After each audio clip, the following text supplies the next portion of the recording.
सत साहिब भाइयों और बहनों, आज के इस वीडियो में हम सुनेंगे कबीर सागर में वर्णित हनुमान बोध का सारांश। कबीर सागर के 12वें अध्याय में हनुमान बोध है। कबीर सागर के इस अध्याय में पवन सुत हनुमान जी को शरण में लेने का प्रकरण है। धर्मदास जी ने प्रश्न किया कि हे परमेश्वर कबीर बंदी छोड़ जी, क्या आप अच्छी आत्मा पवन सुत हनुमान जी को भी मिले हो? तब परमेश्वर जी ने उत्तर दिया, हाँ। तब धर्मदास जी ने प्रश्न किया, हे प्रभु, क्या उन्होंने भी आपके ज्ञान को स्वीकारा? वो तो मेरे ही तरह श्री राम उर्फ विष्णु जी में अटूट श्रद्धा रखते थे। उनको आपकी शरण में लेना तो सूर्य पश्चिम से उदय करने के समान है। तब परमेश्वर कबीर जी ने धर्मदास को पवन तनय हनुमान जी को शरण में लेने का वृत्तांत बताया। रामायण ग्रंथ में प्रकरण आता है कि एक बलि नाम का राजा था। उसका भाई सुग्रीव था। किसी कारण से बाली ने अपने भाई सुग्रीव को अपने राज्य से निकाल दिया। उसकी पत्नी को अपने कब्जे में पत्नी बनाकर रखा। सुग्रीव दूर देश में मायूस भ्रमण कर रहा था। हनुमान जी राम राम करते हुए एक पहाड़ पर बैठे दिखाई दिए। दोनों की मित्रता हो गई। सुग्रीव ने अपना दुख हनुमान जी से साझा किया। हनुमान जी ने शरणागत सुग्रीव की सहायता करने का वचन दिया। सुग्रीव ने हनुमान जी को बताया कि बाली में ऐसी सिद्धि है कि कोई उससे युद्ध करता है तो सामने वाले की आदि शक्ति बाली में प्रवेश कर जाती है। यह बात जानकर हनुमान जी भी शांत रहे, युद्ध करने का इरादा त्याग दिया। उस समय रामचंद्र पुत्र राजा दशरथ जी को वनवास हुआ था। उनकी पत्नी सीता जी तथा भाई लक्ष्मण भी वन में साथ गए थे। श्रीलंका के राजा रावण की बहन शूर्पणखा ने लक्ष्मण को देखा तो उससे विवाह करने का प्रस्ताव रखा। लक्ष्मण ने कहा कि मेरा विवाह हो चुका है। लक्ष्मण की पत्नी का नाम उर्मिला था। शूर्पणखा ने बार बार विवाह करने का आग्रह किया तो शेषनाग अवतार लक्ष्मण ने क्रोधवश उनका नाक काट दिया। शूर्पणखा ने अपनी दुर्दशा की दास्तां अपने भाई रावण से सुनाई और पूरा पता बताया। रावण ने प्रतिशोध लेने के लिए राम की पत्नी सीता का अपहरण करने की योजना बनाई। साधु वेश बनाकर अपने मामा मारीच के सहयोग से रावण ने सीता जी का अपहरण कर लिया। सीता जी की खोज में श्री राम जी तथा श्री लक्ष्मण जी वन वन भटक रहे थे। उसी समय उनको श्री हनुमान जी तथा श्री सुग्रीव जी मिले। आपस में परिचय हुआ। सुग्रीव ने श्री राम से अपना कष्ट बताया। श्री रामचंद्र जी ने शर्त रखी कि यदि मैं आपका राज्य आपको दिला दूं तो आपको सीता की खोज तथा वापसी के लिए मेरा सहयोग करना होगा। बात पक्की हो गई। श्री रामचंद्र जी ने वृक्ष की ओट लेकर बाली को युद्ध करके मारकर सुग्रीव को राज तिलक कर दिया। सुग्रीव ने अपनी प्रतिज्ञा का पालन किया। सीता जी की खोज के लिए चारों दिशा में खोजी भेजे गए। जटायु पक्षी ने श्री राम को बताया कि सीता माता को लंकेश्वर रावण उठा ले गया। उससे मैंने माता को छुड़वाने की चेष्टा की तो मेरे पंख काट दिए। रावण ने बातचीत करके सीता को लौटाने के लिए श्री राम जी ने हनुमान को राजदूत बनाया। श्री रामचंद्र जी ने श्री हनुमान जी को सीता को विश्वास दिलाने के लिए अपनी अंगूठी दी, जिस पर श्री राम लिखा था।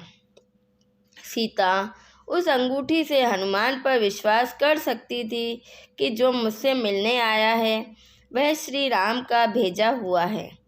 हनुमान जी श्री राम की मुंदरी लेकर आकाश मार्ग से उड़कर श्रीलंका में गए। रावण का एक 9 लखा बाग था।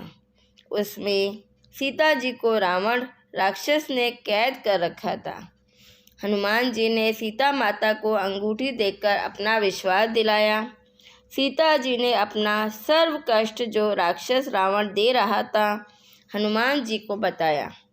सीता जी ने अपना कंगन, जो कि सुहाग का कड़ा होता है, हाथ से निकाल कर हनुमान जी को दिया। कहा कि भाई, आप यह कंगन श्री राम जी को दिखाओगे तब उनको विश्वास होगा कि तुम सीता की खोज करके आए हो। हनुमान जी के साथ सीता जी ने आने से इनकार कर दिया कि मैं तेरे साथ नहीं चलूँगी। हनुमान जी ने फल खाने की इच्छा व्यक्त की तो सीता ने कहा, भाई, कोई फल झड़कर गिरा हो वह फल खा सकते हो, फल तोड़कर खाने का मुझे भी आदेश नहीं है। इस बात से क्षुब्ध होकर हनुमान जी ने पहले तो पेड़ को गिराया, फिर पके हुए फल खाए, फिर उस वृक्ष को समुद्र में फेंक दिया। ऐसे हनुमान जी ने रावण का 9 लखा बाग उजाड़ कर वृक्ष समुद्र में फेंक दिए। लंका के राजा रावण ने हनुमान की पूंछ पर कपड़े रुई बांधकर आग लगा दी थी। हनुमान ने अपनी दुम की अग्नि से रावण की लंका को आग के हवाले कर दिया। इसके पश्चात आकाश मार्ग से उड़कर समुद्र पार करके एक पहाड़ी पर उतरे। सुबह का समय था। पहाड़ पर जलाशय पवित्र जल से भरा था। पास ही बाग था जिसमें फलदार वृक्ष थे। हनुमान जी को भूख लगी थी। स्नान करने का विचार किया। कंगन को एक पत्थर पर रख दिया। स्नान करते समय भी हनुमान की एक आँख कंगन पर लगी थी।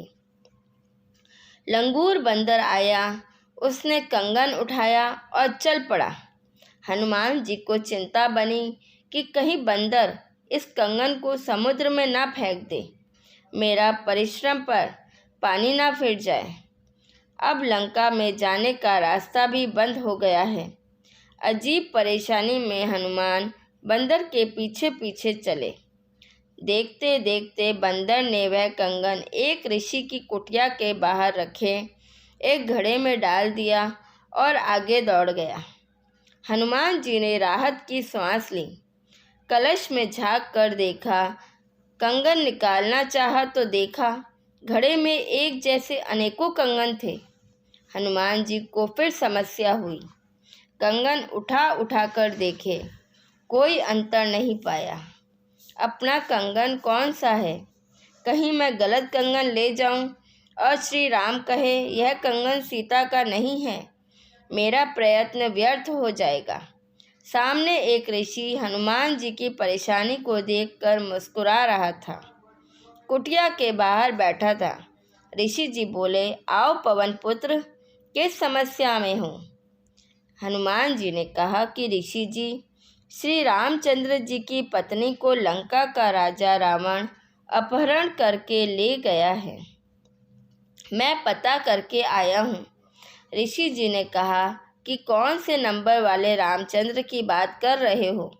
हनुमान जी को आश्चर्य हुआ कि ऋषि अपने होश हवास में है या भांग पी रखी है। हनुमान जी ने पूछा, हे ऋषि जी, क्या राम कई हैं? ऋषि जी ने कहा, हाँ, कई हो चुके हैं और आगे भी जन्मते मरते रहेंगे। हनुमान जी को ऋषि का व्यवहार उचित नहीं लगा, परंतु ऋषि जी से विवाद करना भी हित में नहीं जाना। ऋषि जी से पूछा, आप फल खाओ, खाना बनाता हूँ, भोजन खाओ, थके हो विश्राम करो। हनुमान जी ने कहा, ऋषि जी, मेरी तो चैन अमन ही समाप्त हो गई है। मेरे को सीता माता ने कंगन दिया था। उस कंगन के बिना श्री रामचंद्र जी को विश्वास नहीं होना कि सीता की खोज हो चुकी है। उस कंगन को पत्थर पर रखकर मैं स्नान कर रहा था। बंदर ने उठाकर घड़े में डाल दिया। मेरी पहचान में नहीं आ रहा कि वास्तविक कंगन कौन सा है। मेरे को तो सब एक जैसे लग रहे हैं। ऋषि रूप में बैठे परमेश्वर कबीर जी ने कहा, हे पवन के लाडले, आप कोई एक कंगन उठा ले जाओ, कोई अंतर नहीं है। और कहा कि जितने कंगन इसमें पड़े हैं, इतनी बार श्री राम पुत्र दशरथ को वनवास तथा सीता हरण और हनुमान द्वारा खोज हो चुकी है। हनुमान जी ने कहा, ऋषि जी, यह बताओ, आपकी बात मानता हूँ, पूछता हूँ कि प्रत्येक बार सीता हरण हनुमान का खोज करके कंगन लाना और बंदर द्वारा घड़े में डालना होता है, तो कंगन तो यहाँ रह गया, हनुमान लेकर क्या जाता है?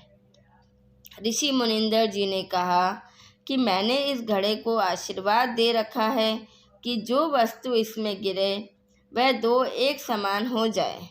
यह कहकर ऋषि जी ने एक मिट्टी का कटोरा घड़े में डाला तो एक और कटोरा वैसा ही बन गया। ऋषि मुनिंदर जी ने कहा, हे हनुमान, आप एक कंगन ले जाओ, कोई परेशानी नहीं होगी।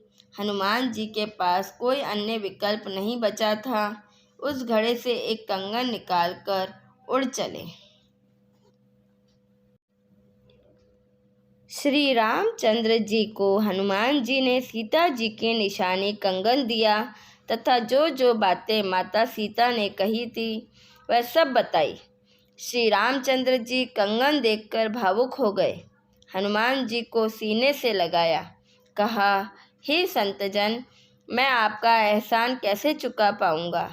आपने अपना जीवन जोखिम में डालकर मेरा महाकठिन कार्य किया है। यह कंगन सीता का ही है। अब सभा बुलाता हूँ, आगे का कार्यक्रम तैयार करते हैं। समुद्र पर पुल बनाने का विचार किया गया। नल नील के हाथों में ऋषि मुनिंदर के आशीर्वाद से शक्ति थी कि वह अपने हाथों से जल में कोई वस्तु डाल देते तो वह डूबती नहीं थी। पत्थर, कांसी के बर्तन आदि जो भी वस्तु वह डालते वह जल पर तैरती थी। उस समय नल नील ने अभिमान करके अपनी महिमा की इच्छा से अपने गुरु ऋषि मुनिंदर का नाम नहीं लिया, जिस कारण से उनकी वह शक्ति समाप्त हो गई। रामचंद्र जी तथा सर्व उपस्थित योद्धा हनुमान सहित महादुखी हुए। 3 दिन तक श्री राम घुटनों पानी में खड़े रहे, रास्ता देने की प्रार्थना करते रहे, परंतु समुद्र टस से मस नहीं हुआ। तब श्री राम ने लक्ष्मण से कहा कि मेरा अग्नि बाण निकालो, समुद्र को फूंक देता हूँ।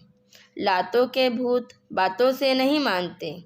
उसी समय समुद्र विप्र रूप धारण कर श्री राम के सामने करबद्ध होकर खड़ा हो गया तथा कहा कि भगवान, मेरे अंदर संसार बसा है, आप पाप के भागी मत बनो।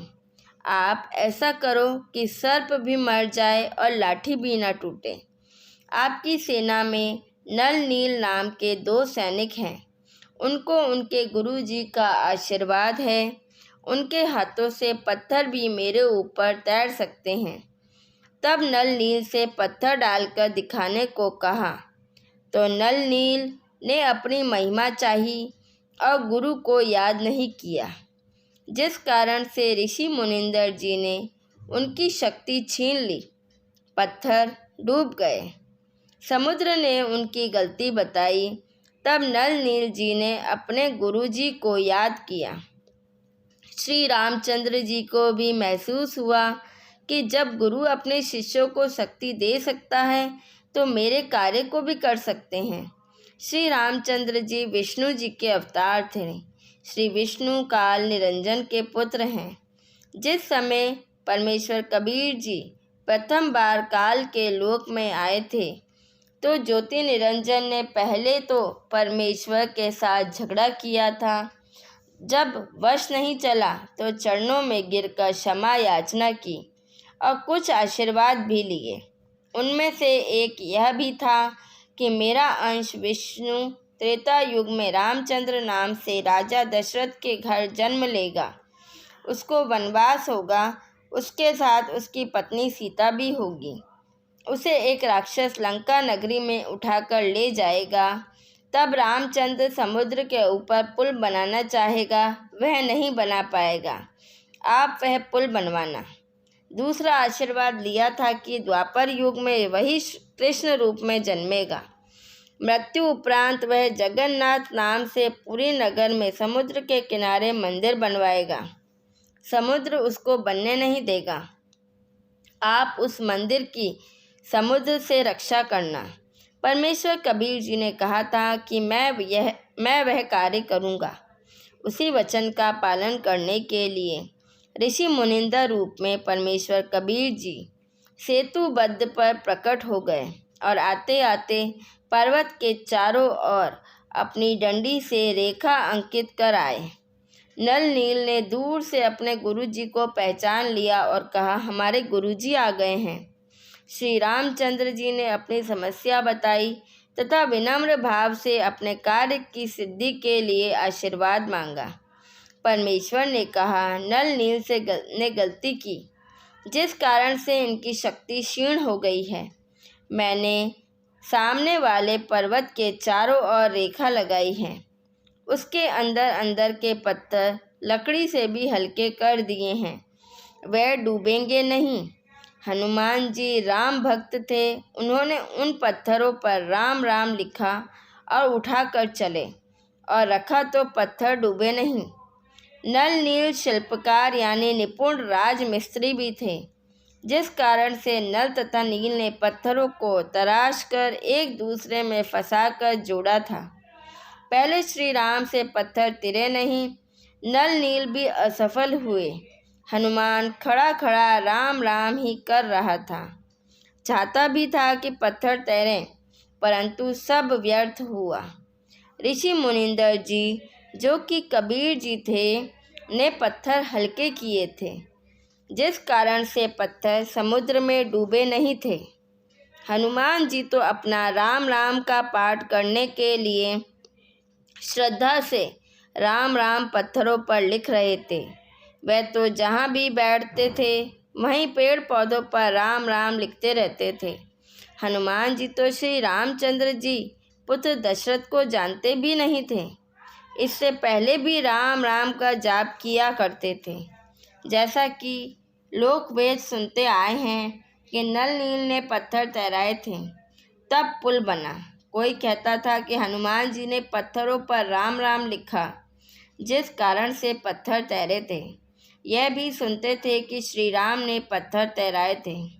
कारण यह रहा है कि जो बातें पत्थर तैराने की हुई थी और मुनिंदर ऋषि ने कहा था कि मैंने पर्वत का पत्थर हल्का कर दिया है, यह वार्ता 20-30 व्यक्तियों के समक्ष हुई थी। शेष करोड़ों व्यक्ति युद्ध के लिए आए थे। वे तो आज्ञा मिलते ही पत्थर लाने लगे। उन्होंने देखा कि हनुमान जी राम राम लिख रहे थे। अन्य उन पत्थरों को उठा उठा कर ला रहे थे। आगे नल नील पत्थरों से पुल बना रहे थे। श्री रामचंद्र जी नल नील को शाबाशी दे रहे थे। अन्य उपस्थित व्यक्तियों ने एक दूसरे को बताया कि हनुमान जी ने पत्थरों के ऊपर राम राम लिख दिया, जिस कारण से पत्थर जल पर तैर रहे हैं।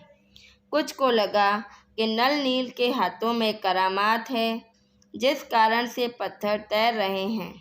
इस कारण यह गलतफहमी यानी भ्रमणा फैल गई। पुल बनाकर युद्ध में लग गए। अधिकतर मर गए, कुछ बचे, वे अपने अपने घर चले गए। उन्होंने अपने अपने नगर गांव में यह गलत सूचना फैला दी, जो आज तक निर्विवाद चल रही है। सच्चाई यह है जो कि इस वीडियो में बताई गई है। युद्ध हुआ। श्री राम की सेना पर नागफांस शास्त्र छोड़ा गया, जिस कारण से श्री राम, हनुमान, जामवंत, सुग्रीव, अंगद सहित सर्व सेना सर्पों द्वारा बांध दी गई। सर्प लिपट गए। हाथों को भी शरीर के साथ जकड़ दिया। जैसे ईखों को किसान बांध देता है, ऐसे निष्क्रिय हो गए। तब गरुड़ को बुलाया गया। गरुड़ ने सर्व नाग काटे। तब सर्व सेना तथा श्री राम बंधन मुक्त हुए। लक्ष्मण को तीर लगने से मूर्छा आ गई थी। तब हनुमान जी लंका से वैद्य को उठा कर लाए। वैद्य ने कहा कि द्रोणागिरी पर्वत पर संजीवनी बूटी है। उसकी पहचान है कि वह रात्रि में जुगनू की तरह जगती है। सूर्योदय से पहले वह जड़ी लाई जाए तो लक्ष्मण जीवित हो सकता है, देर हो गई तो मृत्यु निश्चित है। हनुमान जी को यह कार्य श्री राम जी ने सौंपा कि बजरंगबली, तेरे बिना यह कार्य संभव नहीं है। आज्ञा मिलते ही हनुमान जी आकाश मार्ग से उड़ चले। द्रोणागिरी पर राक्षसों ने अपनी माया से सब अन्य नकली जड़ी बूटियों में भी चमक भर दी। वैद्य ने बताया था कि वह बहुत कम संख्या में होती है। दिन में उनकी पहचान नहीं हो सकती क्योंकि उसके आसपास वैसी ही औषधि के पौधे उगते हैं। हनुमान जी को समझते देर नहीं लगी। उन्होंने द्रोणागिरी पर्वत को ही उठा लिया और आकाश मार्ग से चल पड़े। हनुमान जी ने लक्ष्मण और श्री राम द्वारा अपने भाई भरत के विषय में बताई शक्ति कटक रही थी। वह कहते थे कि यदि आज भरत होते तो अकेले रावण को तथा इसके लाख पुत्रों तथा 1.25 लाख नातियों को यमलोक भेज देते। हनुमान जी के मन में आया कि चलते चलते भरत की परीक्षा लेकर चलता हूँ।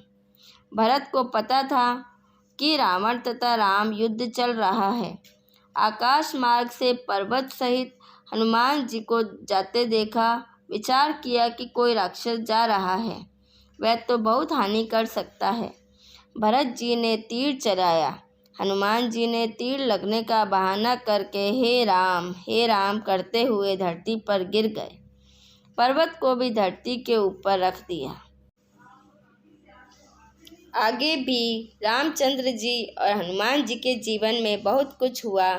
आगे का प्रकरण जानने के लिए हमारे साथ बने रहिए। तब तक के लिए धन्यवाद।